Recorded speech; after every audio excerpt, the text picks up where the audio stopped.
Hello दोस्तों, नमः संस्कृताय, गुड आफ्टरनून। आप सभी का यमएस क्लासेस 1 में स्वागत और अभिनंदन है। दोस्तों, आज हम लेकर उपस्थित हुए हैं जो है वर्ण व्यवस्था पे प्रश्नोत्तरी। यह जो वर्ण व्यवस्था पे हमारी प्रश्नोत्तरी होगी दोस्तों, तो यह झारखंड के अकॉर्डिंग है। इसमें जो प्रश्न उत्तर होगा दोस्तों वह वर्ण व्यवस्था पे है कि वर्ण व्यवस्था को हमारे समाज में कितने भागों में बांटा गया है, जो ब्राह्मण की क्या कर्म है और क्षत्रिय के क्या कर्म है, और क्षत्रिय और ब्राह्मण को और किस नाम से जानते हैं। ठीक है दोस्तों, यह हमारा जो आज का प्रश्नोत्तरी होगा। यह जो प्रश्नोत्तरी है दोस्तों झारखंड के अकॉर्डिंग है। तो झारखंड के सिलेबस में वर्ण व्यवस्था हमको पढ़ना है, तो वर्ण व्यवस्था के आधार पर इस हम प्रश्नोत्तरी को देखेंगे। तो आज का हमारा पहला प्रश्न है दोस्तों कि वर्ण व्यवस्था के आधार पर हिंदू समाज को कितने भागों में बांटा गया है। प्रश्न है कि वर्ण व्यवस्था के आधार पर व्यवस्था के आधार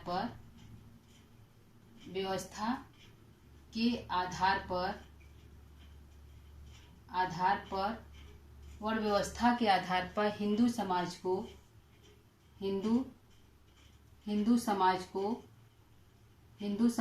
कितने भागों में बांटा गया है। ठीक है दोस्तों, यह हमारा प्रश्न है, कितने भागों में बांटा गया है। भागों में बांटा गया है। ठीक है दोस्तों, यह हमारा प्रश्न है कि हिंदू समाज को वर्ण व्यवस्था के आधार पर जो हिंदू हमारा समाज है उसको कितने भागों में बांटा गया है। तो आंसर हमारा दोस्तों है कि 4 भागों में बांटा गया है। कितने भागों में बांटा गया है? 4 भागों में बांटा गया है। 4 भागों में, ठीक है, 4 भागों में बांटा गया है। ठीक, दूसरा प्रश्न है कि जो वर्ण व्यवस्था है, ठीक है, वर्ण व्यवस्था के 4 भाग कौन कौन से हैं। प्रश्न है कि वर्ण व्यवस्था के 4 भाग कौन कौन से हैं। वर्ण व्यवस्था के 4 भाग कौन कौन से हैं। 4 भाग कौन कौन से हैं। ठीक है, यह है वर्ण व्यवस्था के 4 भाग कौन कौन से हैं। तो पहला है दोस्तों, क्या है, 4 भाग बांटा गया है। तो पहला हमारा क्या है, ब्राह्मण है। क्या है? ब्राह्मण है। पहला ब्राह्मण है। दूसरा हमारा है क्षत्रिय है। पहला ब्राह्मण, दूसरा क्षत्रिय है। तीसरा हमारा है शूद्र है। तीसरा क्या है, वैश्य है। ठीक है दोस्तों, तीसरा वैश्य है और चौथा शूद्र है। ठीक है, यह हमारे 4 भाग बांटे गए हैं वर्ण व्यवस्था के आधार पर। ठीक है दोस्तों, आइए हम तीसरा प्रश्न देखते हैं। तीसरा प्रश्न यह हमारा है कि जो वर्ण व्यवस्था है, 4 भागों में वर्ण व्यवस्था को बांटा गया है। तो जो वर्ण व्यवस्था है उसकी उत्पत्ति कहाँ से हुई। वैश्य की ब्राह्मण की उत्पत्ति कहाँ से हुई, वैश्य क्षत्रिय की उत्पत्ति कहाँ से हुई, वैश्य की उत्पत्ति कहाँ से हुई और क्षुद्र की उत्पत्ति कहाँ से हुई। तो प्रश्न हमारा है दोस्तों कि चारों वर्णों का उद्गम स्थल क्या है। क्या है? चारों वर्णों का उद्गम स्थल क्या है। उद्गम स्थल क्या है या कहाँ से उत्पन्न हुआ, उद्गम स्थल क्या है। ठीक है दोस्तों, क्या है। तो पहला हमारा है कि जो ब्राह्मण का जो उद्गम स्थल है, क्या है दोस्तों, ब्राह्मण का जो है, ब्राह्मण हमारा है पहला क्या है, ब्राह्मण है। तो इसका उद्गम स्थल क्या है, तो इसका उद्गम स्थल है दोस्तों मुख है। क्या है? मुख से हुआ है। कहाँ से हुआ है? मुख से उत्पन्न हुआ है। मुख से उत्पन्न हुआ है। ठीक है, पहला है मुख से उत्पन्न हुआ है। दूसरा क्या है, क्षत्रिय है। दूसरा क्या है, क्षत्रिय है। यह क्षत्रिय का कर्म क्या है दोस्तों, लोगों की रक्षा करना। तो लोगों की रक्षा करना है। तो इनका जो उत्पन्न हुए हैं, कहाँ से उत्पन्न हुए हैं दोस्तों, तो यह बाहु से उत्पन्न हुए हैं। इनकी उत्पत्ति कहाँ से हुई है, बाहु से हुई है। बाहु से हुई है। ठीक है, और तीसरा क्या है, तीसरा हमारा है वैश्य है। तो वैश्य का कर्म क्या है दोस्तों, लोगों का पालन पोषण करना। ठीक है, कृषि कार्य इत्यादि करना जिससे लोगों का भरण पोषण हो सके। तो वैश्य का उत्पन्न हो गया उरु यानी जंघा से। किससे हुआ, उरु यानी जांघा से। ठीक है, जांघा से इनका उत्पन्न हुआ। उरु यानी जांघा से उत्पन्न हुई वैश्य का।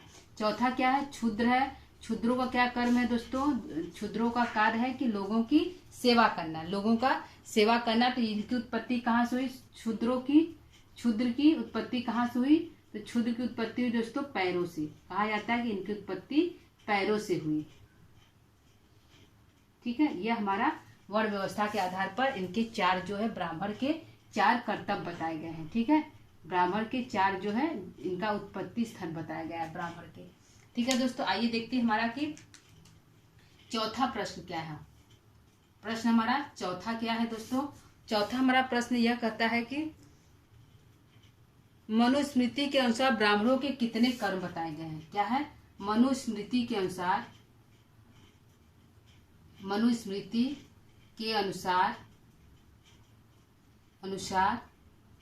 ब्राह्मणों के कितने कर्म बताए गए हैं?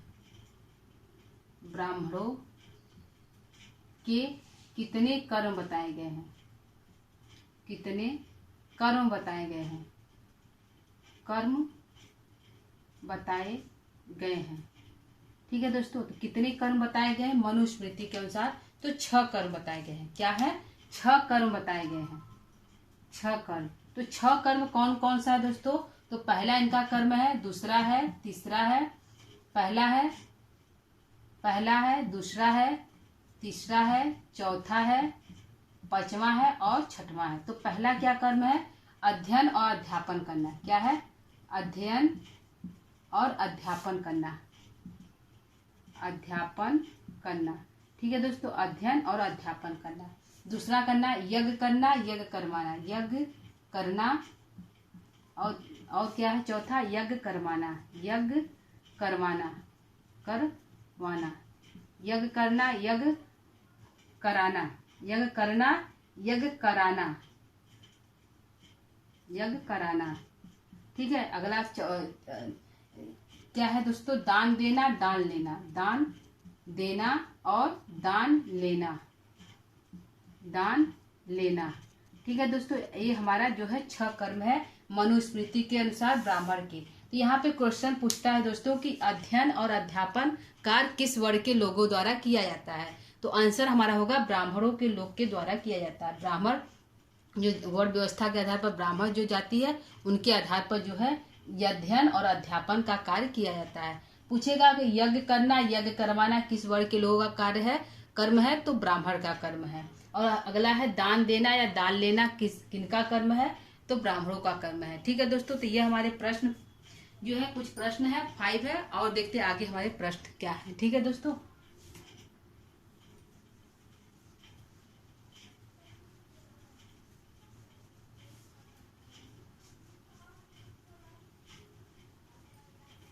देखते हैं 5वां हमारा प्रश्न क्या है कि गीता के अनुसार, क्या प्रश्न होगा दोस्तों? गीता के अनुसार जो है ब्राह्मणों के कितने कर्म बताए गए? ठीक है, गीता के अनुसार ब्राह्मणों के कितने कर्म बताए गए हैं? 5वां प्रश्न देखते हैं। 6वां प्रश्न देखते हैं क्या है? गीता के अनुसार क्या है? गीता के अनुसार गीता के अनुसार ब्राह्मणों के कितने कर्म बताए गए? ब्राह्मणों के कितने कर्म हैं? कितने कर्म हैं? कितने कर्म बताए गए हैं? बताए गए हैं। ठीक है दोस्तों, यह बताए गए हैं कि गीता के अनुसार ब्राह्मणों के कितने कर्म बताए गए दोस्तों? तो 9 कर्म है। क्या है? 9 कर्म है। 9 कर्म है। तो कौन कौन से दोस्तों कौन कौन से इनके 9 कर्म है दोस्तों? तो इनके 9 कर्म है सम दम तप। क्या है? सम दम तप। देख लेते हैं दोस्तों 9 कर्म क्या है। तो सम है, दम है, तप है, शौच है, सम है, दम है, तप है, शौच है, और जो है क्षमा भाव है, आर्जव है। क्या है? क्षमा भाव है, आर्जव है, लोगों के साथ कुतलता नहीं करना। ज्ञान विज्ञान है। क्या है दोस्तों? ज्ञान है, विज्ञान है, और हमारा एक और है, क्या है, जो आस्तिकता है। क्या है? आस्तिकता है। एक हमारा है आस्तिकता है, आस्तिकता। ठीक है दोस्तों, यह हमारे 9 कर्म है गीता के अनुसार ब्राह्मणों के। क्या है? सम करना है, दम करना, तप करना, शौच करना, तप करना यानी तपस्या करना, शौच यानी बाहर भीतर से शुद्ध होना, क्षमा की भावना रखना, लोगों के साथ कुटिलता नहीं करना, ज्ञानी बनना, ज्ञान विज्ञान का कार्य करना, और जो है आस्तिकता में विश्वास करना। ठीक है दोस्तों, यह हमारे जो है गीता के अनुसार 9 कर्म है ब्राह्मणों के। अगला प्रश्न देखते हैं, हमारा क्या है, 7वां प्रश्न क्या है दोस्तों, ब्राह्मणों को और किस नाम से जाना जाता है? क्या है प्रश्न, ब्राह्मणों को और किस नाम से जाना जाता है? ब्राह्मणों को और किस नाम से जाना जाता है? और किस नाम से जाना जाता है? से जाना जाता है। ठीक है दोस्तों, यह हमारा है कि ब्राह्मणों को और किस नाम से जाना जाता है, तो भूसुर नाम से। किस नाम से दोस्तों? भूसुर नाम से जाना जाता है। भूसुर नाम से ब्राह्मणों को, एक नाम ब्राह्मण का भूसुर है। ठीक है, भूसुर नाम से जाना जाता है। अगला प्रश्न हमारा दोस्तों है 8वां प्रश्न, देखते हैं क्या है। 8वां हमारा प्रश्न है कि क्षत्रियों का शाब्दिक अर्थ क्या होता है? छत्री का शाब्दिक अर्थ क्या है? शाब्दिक अर्थ क्या है? छत्री का शाब्दिक अर्थ क्या है? ठीक है दोस्तों, यह है छत्री का शाब्दिक अर्थ क्या है। तो छत्री का शाब्दिक अर्थ है लोगों की रक्षा करना। क्या है? रक्षा करना है, रक्षा करना, इनका जो है छत्री का शाब्दिक अर्थ होता है। ठीक है दोस्तों, आइए 9वां प्रश्न देखते हैं। 9वां हमारा प्रश्न क्या है कि 9वां प्रश्न है कि छत्री को और किस नाम से संबोधित किया जाता है? छत्री को और किस नाम से, छत्री को और किस नाम से जाना जाता है? किस नाम से जाना जाता है? जाना जाता है या संबोधित किया जाता है। ठीक है दोस्तों, यह हमारा प्रश्न है कि छत्री को और किस नाम से जाना जाता है या संबोधित किया जाता है। तो इनको जो कहते हैं कि छत्री कहते हैं छत्र, राजा, राजन। क्या कहते हैं? छत्र कहते हैं, छत्री को छत्र कहते हैं, छत्री को राजा कहते हैं, और छत्री को राजन्य कहते हैं। क्या कहते हैं? राजन्य कहते हैं। तो इनको जो है छत्री को हम 3 नाम से जानते हैं। एक तो छत्री जानते हैं, दूसरा जानते हैं कि राजन्य है, और तीसरा राजा। राजा तो हम जानते हैं कि छत्री राजा लोग बनते हैं, राजा छत्री बनते हैं। तो छत्र, राजा और राजन नाम से छत्री को संबोधित किया जाता है। अगला हमारा 10वां प्रश्न है दोस्तों। 10वां प्रश्न हमारा है कि छत्री के क्या कर्म बताए गए हैं? छत्री के कर्म क्या क्या है? छत्री के कर्म क्या क्या है? छत्री के कर्म क्या बताए गए हैं? ठीक है दोस्तों, छत्री के कर्म क्या बताए गए हैं? किसके अनुसार? गीता के अनुसार। गीता के अनुसार। ठीक है दोस्तों, तो गीता के अनुसार जो है छत्री के कर्म क्या बताए गए हैं? किसके अनुसार? गीता के अनुसार। ठीक है, यहाँ प्रश्न है कि गीता के अनुसार छत्री के क्या कर्म है। ठीक है दोस्तों, तो गीता के अनुसार छत्री का कर्म है कि लोगों की रक्षा करना, दान देना, यज्ञ करवाना और वेदाध्ययन करना, और विषयों में आसक्त न होना। पहला क्या है? प्रजा की रक्षा करना।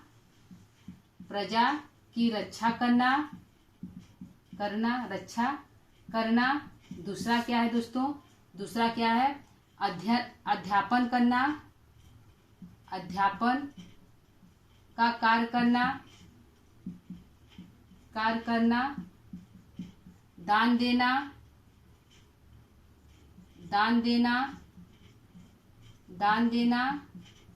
और चौथा है यज्ञ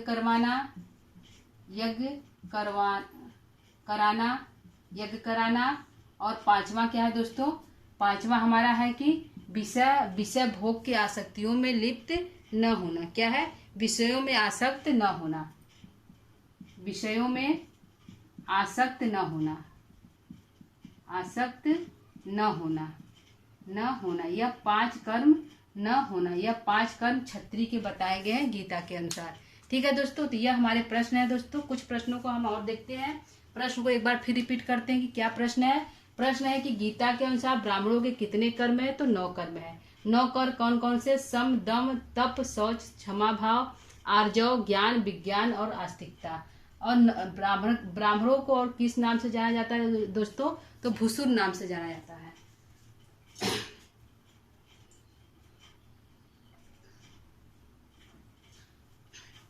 ठीक है, आगे देखते हैं। क्षत्रिय शाब्दिक अर्थ, क्षत्रिय का शाब्दिक अर्थ क्या है? क्या है दोस्तों? क्षत्रिय का शाब्दिक अर्थ क्या है? क्षत्रिय का शाब्दिक अर्थ क्या है दोस्तों? तो रक्षा करना। क्षत्रिय को और किस नाम से जाना जाता है? तो छत्र, राजा और राजन्य नाम से जाना जाता है। क्षत्रिय के कर्म क्या बताए गए हैं? प्रजा की रक्षा करना, विषयों में आसक्त न होना, अध्यापन का कार्य करना, दान देना और यज्ञ कराना। ठीक है, यह जो है क्षत्रिय का कर्म है। आगे देखते हैं, कुछ प्रश्नों को हम और देखते हैं दोस्तों।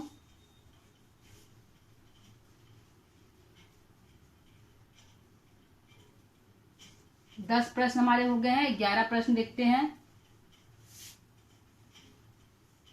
11वां प्रश्न देखते हैं क्या हमारे दोस्तों। ठीक है, 11वां प्रश्न को देखते हैं।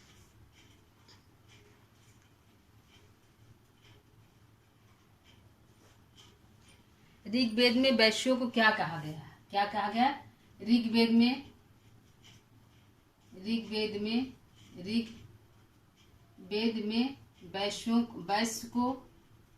वैश्य को क्या कहा गया है? क्या कहा गया है? ठीक है दोस्तों, यह हमारा प्रश्न है कि ऋग्वेद में वैश्य को क्या कहा गया है। तो ऋग्वेद में वैश्य को जो है विष कहा गया है। क्या कहा गया है दोस्तों? विष कहा गया है। विष कहा गया है।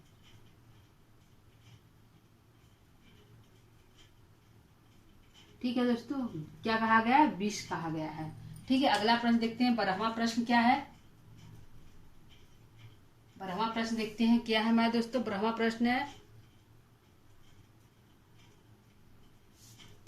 वर्ण व्यवस्था के आधार पर वर्ण व्यवस्था के आधार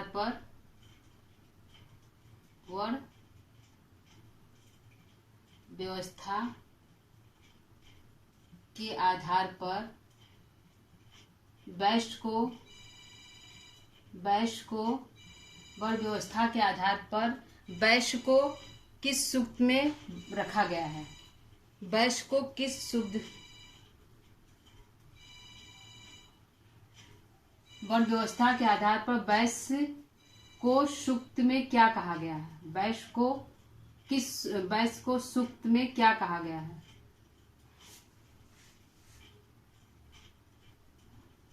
वर्ण व्यवस्था के आधार पर वैश्य शब्द किस सूक्त में कहा गया है? वर्ण व्यवस्था के आधार पर वैश्य शब्द किस सूक्त में कहा गया है? ठीक है, वैश्य शब्द किस सूक्त में कहा गया है? किस सूक्त में कहा गया है? ठीक है दोस्तों, यह हमारा प्रश्न है कि वैश्य सूक्त किस जो है कहा गया है, किस सूक्त में। तो आंसर हमारा है दोस्तों, जो है आंसर हमारा है पुरुष सूक्त में। किसमें? पुरुष सूक्त में जो है वैश्य शब्द का प्रयोग आया है, पुरुष सूक्त में। ठीक है, अगला प्रश्न देखते हैं हम। 13वां प्रश्न क्या है? 13वां प्रश्न है दोस्तों, ठीक है, 13वां प्रश्न लेते हैं। क्या है कि वैश्य को किस वर्ग में रखा गया है? जो वैश्य है, वैश्य को किस वर्ग में रखा गया है? वैश्य को किस वर्ग में रखा गया है? वैश्य को किस वर्ग में रखा गया है? वर्ग में रखा गया है। ठीक है, जो रखा गया है। ठीक है दोस्तों, यहाँ प्रश्न है कि वैश्य को किस वर्ग में रखा गया है? तो वैश्य को व्यापारी वर्ग में रखा गया है। किस वर्ग में रखा गया है दोस्तों? व्यापारी वर्ग में और कृषि वर्ग में। व्यापारी वर्ग में, व्यापारी वर्ग में। ठीक है दोस्तों, कहाँ रखा गया है? व्यापारी वर्ग में जो है वैश्य को रखा गया है, व्यापारी वर्ग में। ठीक है, अगला प्रश्न देखते हैं। 14वां प्रश्न क्या है? 14वां प्रश्न लेते हैं दोस्तों। 14वां हमारा है कि विष शब्द किस प्रत्यय से मिलकर बना है? विष जो शब्द है किस प्रत्यय से मिलकर बना है? विष शब्द किस प्रत्यय से मिलकर, किस प्रत्यय से मिलकर बना है? से मिलकर बना है। ठीक है दोस्तों, बना है। तो विष शब्द जो है किस प्रत्यय से मिलकर बना है? तो सई प्रत्यय से। कौन सा प्रत्यय है? सई प्रत्यय है। सई प्रत्यय से मिलकर हमारा विष शब्द बना है। 15वां प्रश्न देखते हैं क्या है दोस्तों। 15वां हमारा प्रश्न है कि 15वां प्रश्न है कि वैश्य के कुल कितने कर्तव्य बताए गए हैं? वैश्य के क्या है? वैश्य के कुल कितने कर्तव्य है? वैश्य के कुल कितने कर्तव्य बताए गए हैं? कुल कितने कर्तव्य बताए गए हैं? ठीक है दोस्तों, तो वैश्य के जो हमारे हैं 7 कर्तव्य बताए गए हैं, जैसे जिसमें पशुओं की रक्षा करना पहला क्या है? पशुओं की रक्षा करना, पशुओं की रक्षा करना। दूसरा दान देना। तीसरा है कृषि कार्य करना, कृषि करना, दान देना, कृषि करना। चौथा है यज्ञ करना। और जो है 5वां हमारा दोस्तों यज्ञ करना है। और दो वेदाध्ययन करना, ब्याज लेना। ठीक है दोस्तों, ब्याज लेना, वेदाध्ययन करना, वेदाध्ययन करना। ठीक है, पशुओं की रक्षा करना, दान देना, कृषि करना, यज्ञ करना, ब्याज लेना, वेदाध्ययन करना और दोस्तों व्यापार करना। ठीक है, 7वां क्या है? व्यापार करना। यह जो है वैश्यों के 7 कर्तव्य है। कौन कौन से हैं? पशुओं की रक्षा करना, दान देना, कृषि करना, यज्ञ करना, ब्याज लेना, वेदाध्ययन करना और व्यापार करना। ठीक है दोस्तों, यहाँ प्रश्न है कि ऋग्वेद में वैश्य को क्या कहा गया है? तो विष कहा गया है। वर्ण व्यवस्था के आधार पर वैश्य शब्द किस सूक्त में प्रयोग किया गया है? तो पुरुष सूक्त में वैश्य शब्द का शब्द आया है। वैश्य किस वर्ग में रखा गया है? वैश्य को किस वर्ग में रखा गया है? तो व्यापारी वर्ग में रखा गया है। विष शब्द किस प्रत्यय से मिलकर बना है? तो सही प्रत्यय से मिलकर बना है। वैश्य के कुल कितने कर्तव्य बताए गए? तो 7 कर्तव्य है। पशु की रक्षा करना, दान देना, कृषि करना, यज्ञ करना, ब्याज लेना, वेदाध्ययन करना और व्यापार करना। यह 7 जो कर्तव्य है वैश्य के बताए गए हैं। ठीक है दोस्तों, 1-2 प्रश्न हमारे और है, उसको हम देख लेते हैं। ठीक है,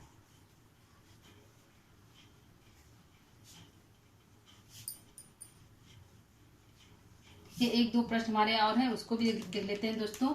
यहाँ पे है 16वां प्रश्न। कौन सा है? 16वां प्रश्न हमारा है। यहाँ पे हम क्षुद्र के बारे में देखेंगे। गीता में वैश्य के कितने कर्तव्य बताए गए हैं? ये तो हमारा था अलग से। यहाँ पे है गीता में वैश्य के कितने कर्तव्य बताए गए हैं? वैश्य के कितने कर्तव्य बताए गए हैं? कितने कर्म बताए गए हैं?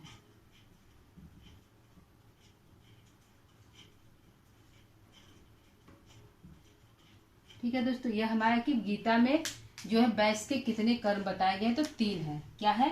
3 कर्म बताए गए हैं। 3 कर्म। पहला क्या है? गो रक्षा करना।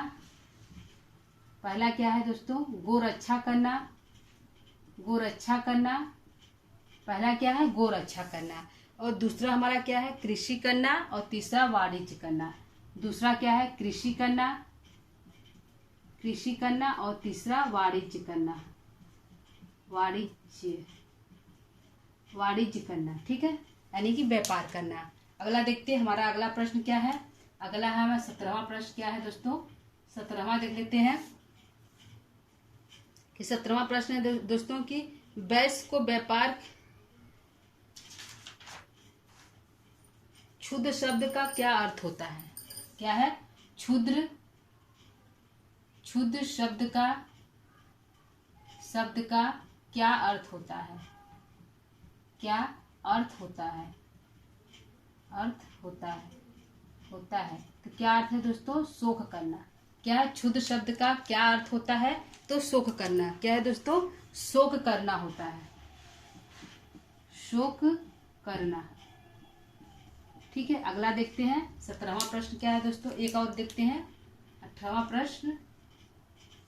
शोक करना जो है क्षुद्रों कर्तव्य है। मनुस्मृति के अनुसार क्षुद्रों का क्या कर्तव्य है, तो द्विज सेवा। मनुस्मृति के अनुसार क्या है दोस्तों, मनुस्मृति के अनुसार